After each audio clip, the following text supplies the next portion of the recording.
Hello everyone, thanks for following our talk. My name is Federico Maggi, I'm a researcher with Trend Micro, and I'm here today with my collaborator Marcello Pogliani, who just received a PhD from Politecnico di Milano. This research is based on a joint work between Politecnico di Milano and Trend Micro Research. 3 years ago, we were here on the Black Hat stage, where actually we were in Vegas, but still we were on Black Hat, explaining to you what were the risks of having an industrial robot connected to the factory network. We showed you several ways that an attacker can abuse a connected robot, and we show you the impact of real attacks. For example, they can introduce micro defects into the production. 3 years later, we're here once again, but this time we talked to you about programming of industrial robots. We examined 8 of the leading industrial robot platforms, and we found some design issues that can have an impact in terms of vulnerabilities that could be introduced by mistake by developer. And on the other hand, we show you how a malicious actor can use these languages, these custom languages, to create new strains of malware. Last, we will conclude our presentation telling you how we can prevent vulnerabilities. And in case we cannot prevent, we show you a technique that we have developed to detect vulnerabilities and malicious code. So let me now hand it over to Marcello, who will explain to you how industrial robots are programmed. There are 2 different ways of programming industrial robots. The first is called teaching by showing and is about programming the robot while moving it using the teach panel. That's a device you can find on this lab. This is a very interactive and online way of programming robots. On the other hand, for more complex tasks, you want to use a full-fledged programming language to program a robot offline. As this talk is about programming languages, let's see how they look like. Here you can find a simple task program implemented for ABB's rapid programming language. This program moves a robot between 2 points, point 0 and point 1, repeatedly in a loop for 10 times. As you can see from the source code, it's like having a general purpose programming language with the addition of robot-specific instructions and data types. The same concept can be applied to different languages. Here is the same program implemented for another language, QCAS-KRL. As you can see, the structure is very similar. I'm using the terms language and vendor in a pretty much interchangeable way because in the robot space, languages are mostly proprietary. To program a robot of a certain vendor, you must use the proprietary language, the proprietary domain-specific language of that vendor. So to say to program an ABB robot, you must use a REP. There isn't any cross-platform language or lingua franca that can be used to program robots by different vendors. Back to the topic of our talk, we analyzed the languages of 8 different vendors in order to see if they had security-sensitive primitives. So to say, primitives that can be used to bypass security boundaries. The first primitive that we analyzed is the ability of reading or writing from the file system of the robot, directly from a task program. This capability is present in 5 out of 8 programming languages, and well, it's not exactly surprising because there are a lot of use cases for this, such as writing log files or reading coordinates from a file. The more advanced file systems have also the capability of performing directory listing because they are hierarchical, not just a flat list of files. More surprisingly, we found that in 4 cases, it was possible to load new code at runtime. So the language is exposing primitives to load a module, to load a code module from a file, and to dynamically resolve a function name at runtime and call it, and call the function with that name. This capability, combined with the fact that it is possible to write on a file system, makes it possible, if the language is interpreted and not compiled, to write programs that write a program, load it, and calls it. So to say, having some sort of writable and executable memory area. Last but not least, we found that all the languages that we analyzed have the capability of performing network communication. So to say, to use network sockets. Before going forward, I would like to give a short look at runtime environment.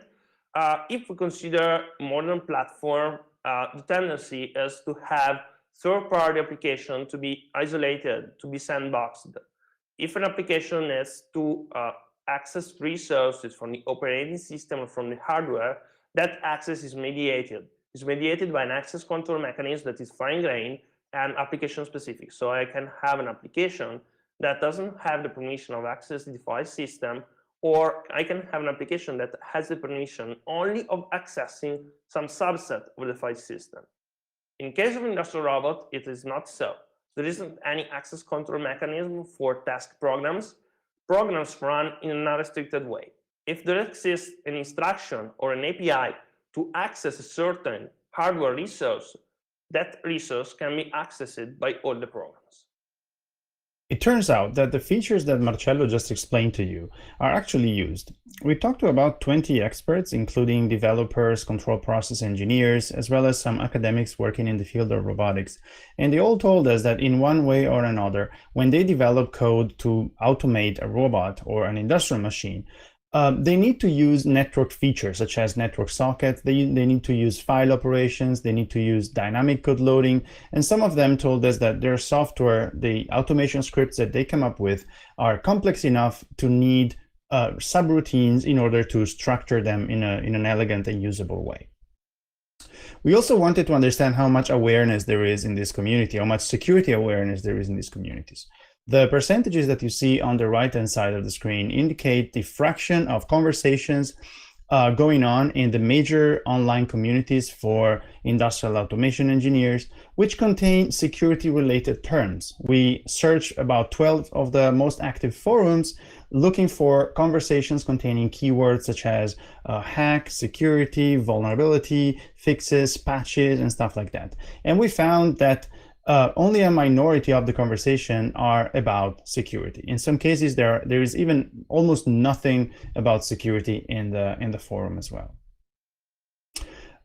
So to summarize what we have so far, we have a fairly scarce security awareness, at least according to the data that we have collected and to the interviews that we have conducted.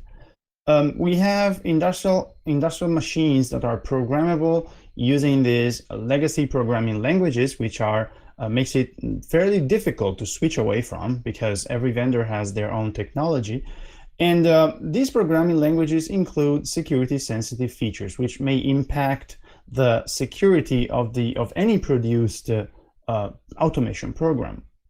And last, very important, we found out that there is almost no security isolation. There's no resource isolation that is fine-grained enough to avoid, for example, that if a program contains a security-sensitive operation, the operating system may or may not be able to block the execution or at least ask for confirmation upfront to the operator. There's no such features that we have found. So you may ask, what could possibly go wrong? Well, on the one end, developers may introduce vulnerabilities by mistake because they are not aware of the security implication of using those security-sensitive features. And on the other hand, threat actors may use these powerful features to develop new strains of malware. And we found evidence of both cases. On the one end, we found public code containing vulnerabilities. We found industrial automation code in GitHub and GitLab and other repositories, and we found vulnerabilities in there. And on the other hand, we were able to prove that these languages are powerful enough to allow malicious actors to develop fairly advanced malware. For example, we developed a malware with self-spreading capabilities and file dropping capabilities, so remote updates essentially. Let me now switch it over to Marcello again, who will explain to you the first part, vulnerabilities. Vulnerabilities in industrial robot programs happen because of two ingredients. The first ingredient is related to the fact that the programming languages used for industrial robotics have security-sensitive features, just like the ones that I showed you before. The second ingredient is related with the fact that sometimes task programs lack appropriate input validation, which is partially related by the lack of security awareness among who programs industrial robots, as Federico showed before. So overall, it's possible to have vulnerabilities because the combination of those two ingredients makes it possible to have vulnerabilities in task programs. And actually, we found vulnerabilities in some real task programs that we found out in the wild. We found various instances of vulnerabilities, unrestricted movement commands, path traversal, and unrestricted function calls. So let's start with the first class of vulnerabilities, unrestricted movement commands. This vulnerability is mostly found in motion servers. So motion server is basically a program that allows a robot, that allows the motion of a robot to be controlled externally from the network by an external party. So it's basically a program that receives a movement command over the network and translates it in one or more movement instruction and issues them down to the robot. This pattern is mostly found whenever we want to integrate a robot, an industrial robot, with an external system, and we want that external system to directly control the motion of the robot, and there isn't any supported official way of doing so. So we build a motion server, and we control the robot through that. Indeed, we found motion servers among adapters for ROS Industrial. ROS Industrial is a project aimed to bring compatibility between ROS and industrial robots. ROS is the robot operating system is the most widespread and well-known open source middleware for robotics, not just industrial robotics, but robotics in general. In this slide, you can find the main GitHub project page for QK Experimenter, which is the adapter for ROS Industrial for QK robots. This adapter is basically a motion server. It's written in KRR, which is the QK language, and it's written as a test program. So what is the big deal with unrestricted movement commands? So if we don't have input validation in the test program that implements the motion server, and if we don't have any form of authentication, and this is the case of basically all the motion servers that we found in the wild. If we, in this case, an attacker that has access to the same network of the robot can basically control the robot arbitrarily, which is not necessarily a big deal from a safety perspective because there is the safety system. And indeed, even if there is the safety system, it's never a good idea to bring the robot close to the safety limits. Just to give an example, when we were working on this research, we were controlling a robot with a ROS adapter, with a ROS industrial adapter, and by doing so, we ended up hitting its safety limit quite fast, and our colleagues had to send the robot for maintenance. So we broke down the robot. The best thing here would be to perform input validation. Input validation by restricting commands that are for sure for knowledge that it is possible to have and to embed in the task program, not allowed for that specific work by the robot. It would be also nice to add authentication.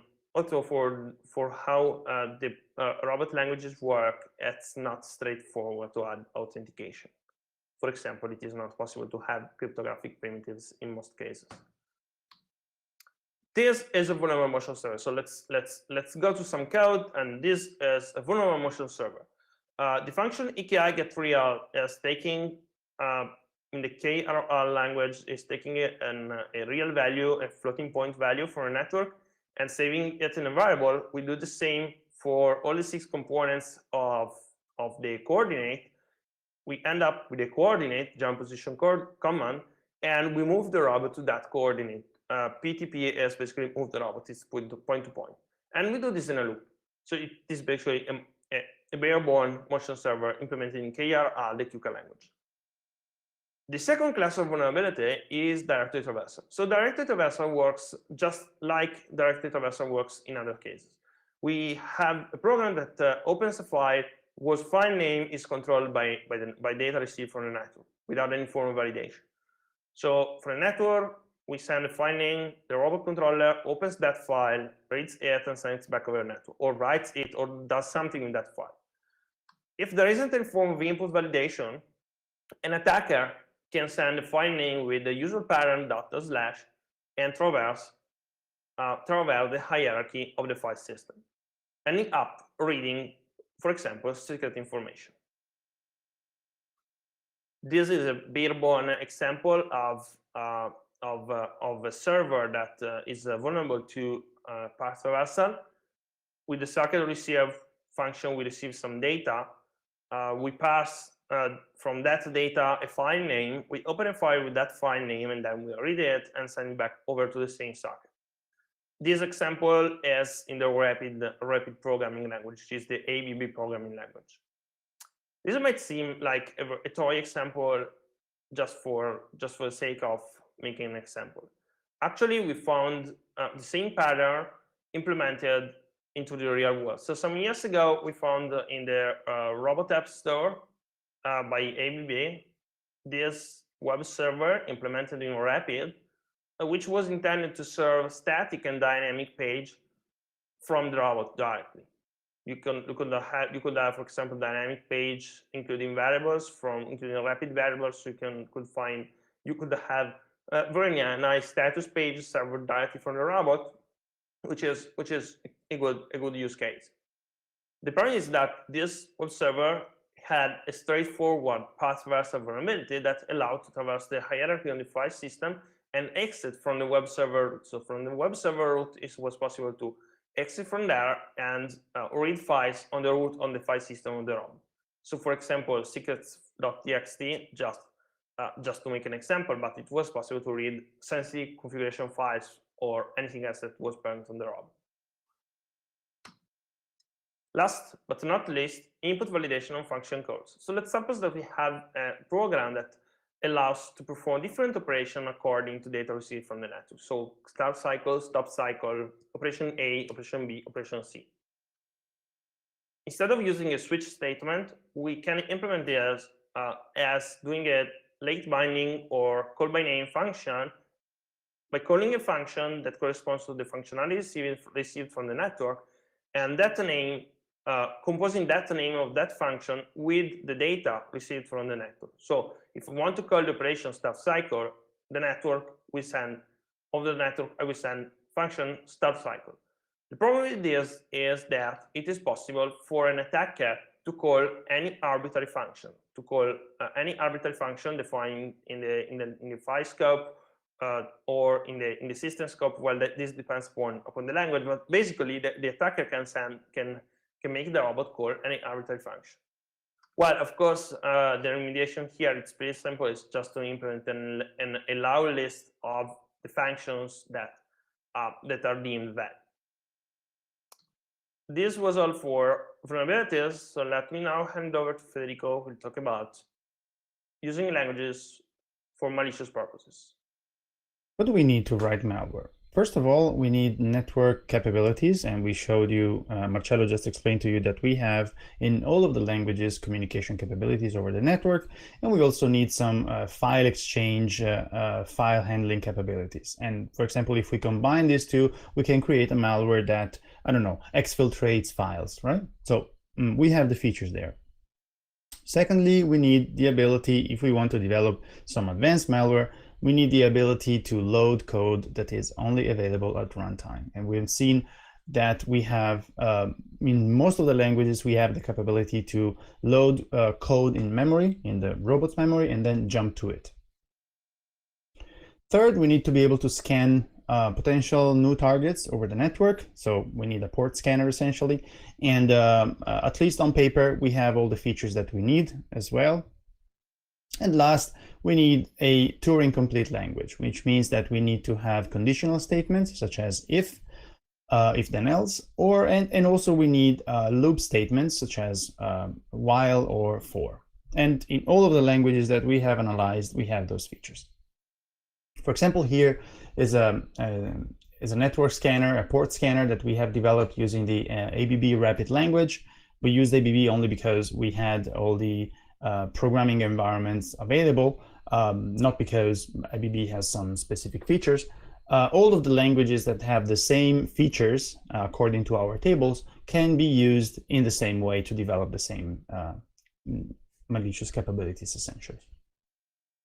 We also attempted to develop, and we succeeded to develop a file harvesting routine. You see here that the code is going down the file system tree and is exfiltrating the full path of the files, but we could even exfiltrate the entire file content over a network socket.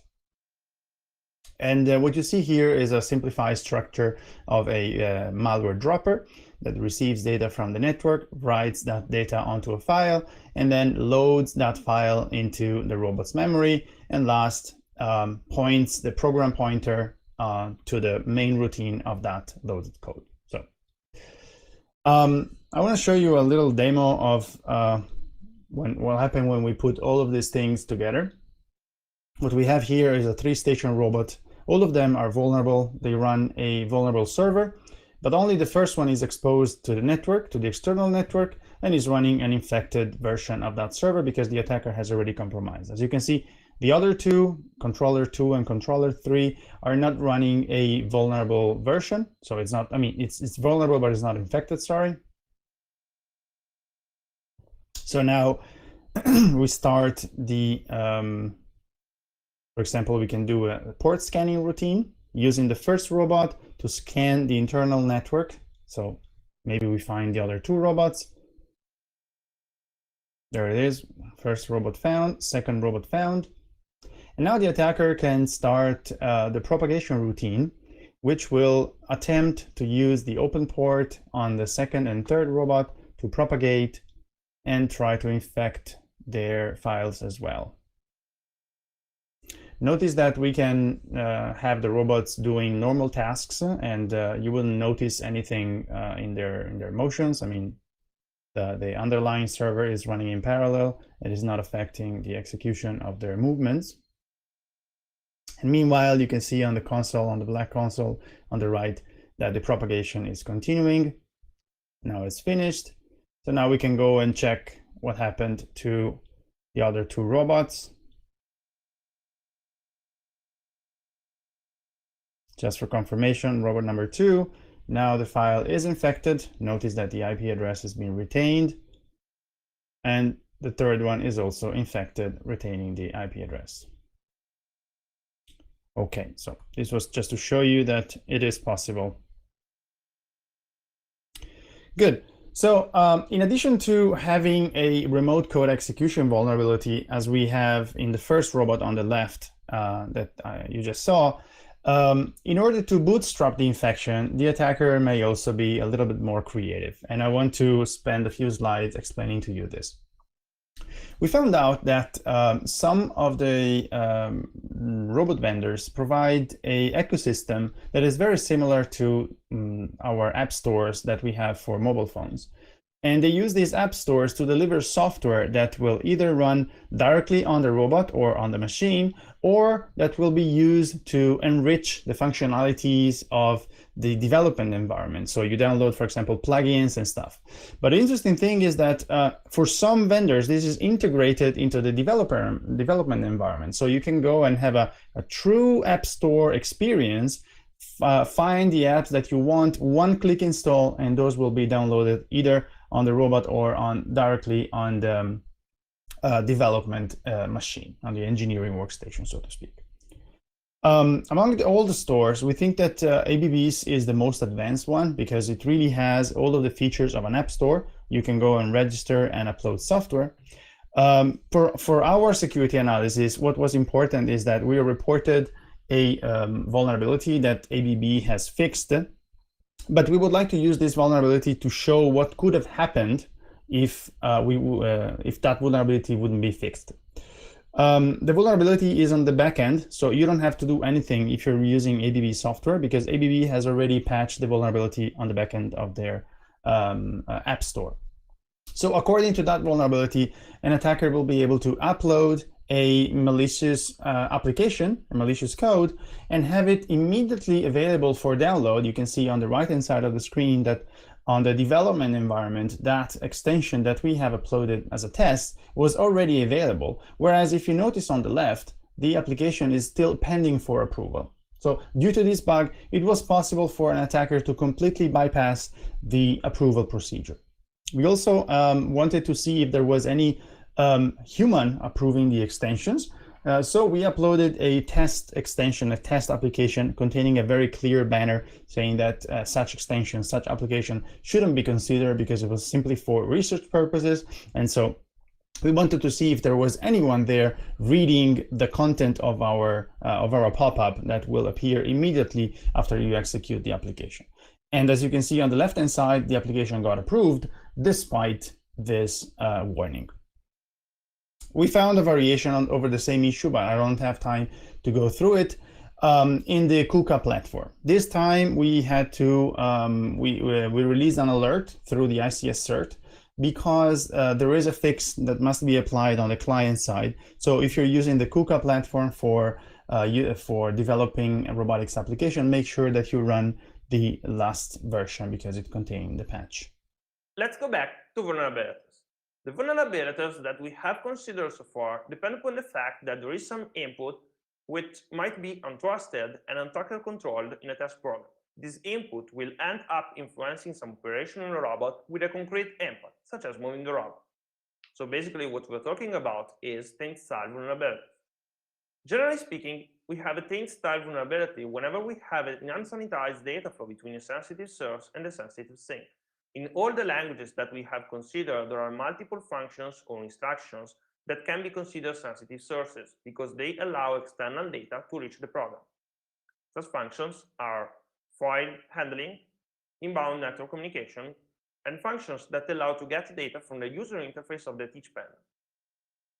All the languages also have other functions or instructions that can be considered sensitive things, such as functions to move the robot, function to handle files, function to write the configuration, and function to perform changes in the contraflow of the program, such as call by name and late binding functionalities. Given this context, we implemented a prototype of a static source code analyzer for programs written in industrial robot programming languages. Our analyzer is able to analyze the source code of a test program and to find potential taint-style vulnerabilities or potentially abused features that can be expressed as a data flow between a source and the sink. Our analyzer works in this way. We start with the test program source code. We parse it with the appropriate module for the language that the program is written into. We have implemented rapid and KRL parsers. We build the abstract syntax tree and the control flow graph. We build the control flow graph in a way that is language agnostic, and from the language agnostic control flow graph, we link them together. We link the control flow graphs of every function together into the interprocedural graph, and we run the analysis, the data flow analysis on the interprocedural graph. The data flow analysis is configurable with respect to which functions and instructions to consider as sources, to consider as sinks, and to consider as sanitizers. In this way, it is possible to find potential taint-style vulnerabilities by configuring the data flow analysis engine with the source and the sink that we have seen on the previous slide, as well as to find potential abuse features. Okay, that's enough talking for now. Let's now switch over to a very short demo of our tool. So I would like to start with the analysis of a very simple program written in KRL. So the program works in this way. Here on the line 72 and 73, you can see that the line 73, we are moving the robot with a PTP point-to-point movement instruction to this coordinate, joint position target. This coordinate is this parameter that is passed to this function, and it's an output parameter. So this is written by this function. So let's see what this function does. And we can see that this function uses the EKI_getReal function to get data from the network and writes it into this joint position command, which is given as an output parameter. So basically, this is a motion server. Let's see what our analysis tool has to say. So our analysis tool outputs a JSON file with the results of the analysis, which is basically a list of source sink pairs that correspond to the found data flow, to the found patterns. In this case, we have found just one pattern with one sink, which is this sink here, the PTP at line 73, where the tainted variable is joint position target. This sink is tainted by multiple functions because all these 6 EKI_getReal are tainting the variable joint position command. So we are finding that in our sourcing pair, we have multiple sources and one sink. Okay, at this point, we can analyze a more complex case, which in this case, is written on Rapid, and it's basically the web server that we found some years ago on the Robot Studio Robot App Store. The one that was vulnerable to a OTRazor vulnerability. In this case, there are 5 patterns, 5 different patterns. And if we go and see the first pattern, which is this one here, we have that this is a pattern between the source at line 126, socket receive, variable rect bytes, and the sink is this open here at line 567, which is in the function send files. Let's take a sneak peek at the source code of this program, and we can see that the function at line 126 is this one. So here we're doing a socket receive, and believe me, this is receiving the data of the HTTP request from the client, saving it in the rect bytes variable, parsing it, and doing stuff with that. And line 567, we have this opening the function send file, which is taking a file name which comes from the parsed request from the client, opening the file and sending it back to the network socket. So basically, we have a OTRazor vulnerabilities, as we expected. We have other patterns that are related, for example, to the function that does the same thing, but for dynamic files, not static files. Anyhow, now that we have this tool, that we have the ability of analyzing programs, what we do with that?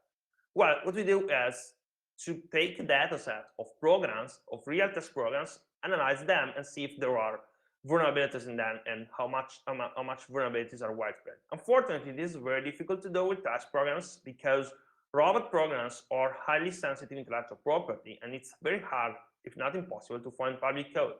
So as a proxy for real test programs, we found about 100 files, rapid and KRL files on public repository on GitHub and GitLab, and we analyze such files. So such 100 files are only files that have at least one sensitive source, so that they at least take some input from an external source, because otherwise there is no vulnerability of this kind. We analyze such 100 files. They are mostly educational files, teaching files, or demonstration projects, and we use them as a proxy for real test programs. So what we found, vulnerabilities. We found 2 projects with a vulnerability that allowed to execute arbitrary functions. We found 1 project with a OTRazor, and we found 13 projects that allow to specify arbitrary movement from data received from the socket. Of course, our tool is not perfect, far from being perfect. We found also detection errors. Particularly, we found a false negative in the analysis of the RAS industrial adapter for Rapid. It was implemented as 2 different test programs that run concurrently and that talk together by means of interrupts and shared memory. Our analyzer is able to analyze the counterflow graph and is not able to detect implicit data flow between different programs that communicate via other means. In addition to using the detection tools that Marcello explained to you, another important thing to consider is to prevent vulnerabilities in the automation code.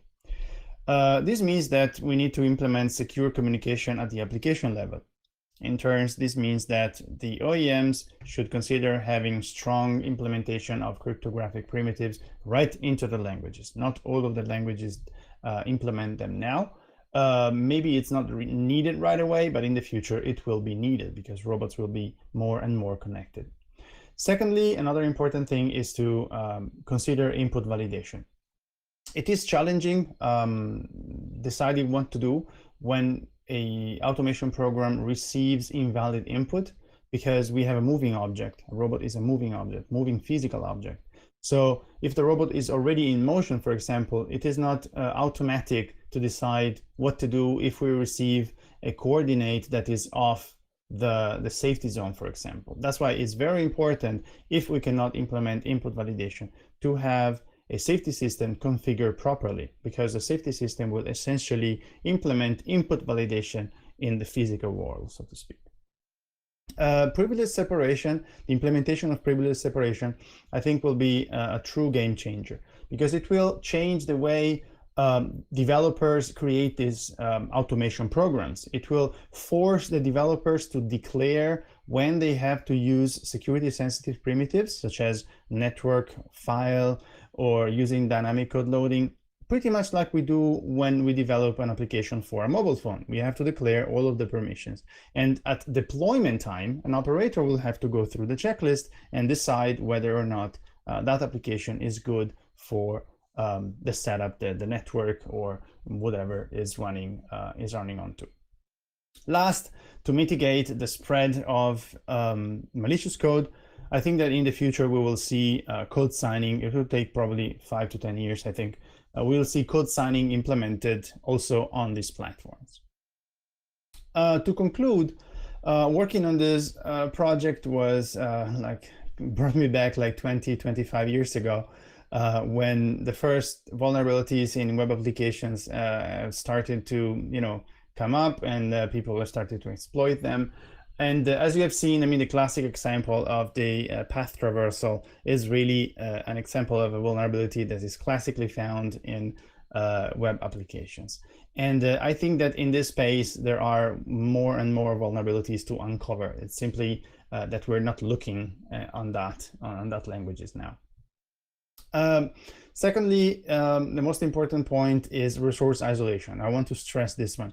It is important that the future languages include some ways to differentiate between security sensitive and non-security sensitive instructions, so that the runtime can decide what to do at execution time. Third, we ask automation engineers to please read through the security guidelines that we're going to release as part of our research paper. And last, security officers, please start to think on including these weird and custom languages as part of your code reviews activities.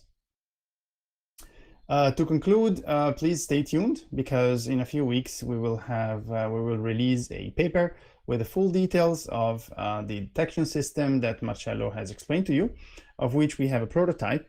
So if you have ABB or KUKA code running on your systems and you would like to have that code checked, please reach out.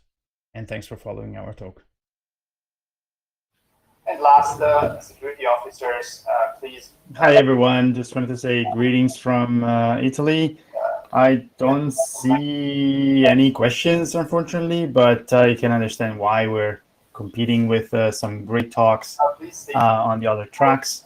Just wanted to say that it's still very cool to attend and talk to Black Hat, even if it's a bit different. So I really hope to see you all next year in real Vegas. Thank you very much, everyone. If you have questions, we're going to stay here for the entire Q&A time. If Marcello has something to add. No, I don't have anything to add at the moment. We have put on the chat room some links to our papers and to. Wait.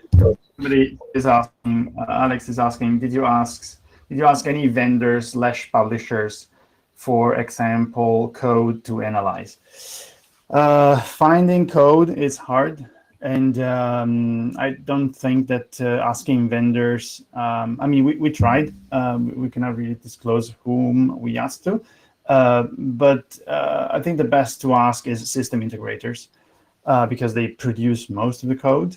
But unfortunately, it is highly sensitive intellectual property. So the answer that you get is, in the best case, yes, let me find out, and then they will never get back to you. So if, of course, any of the people who have attended have any contacts with system integrators or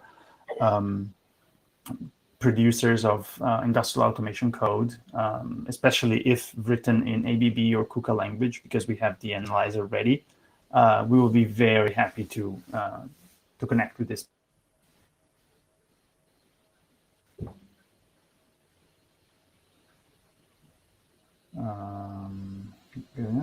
Yeah, thank you, Drake.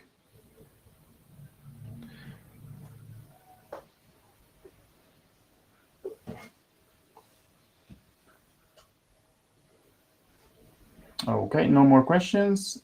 make sure that you check out the paper at the link that we provided.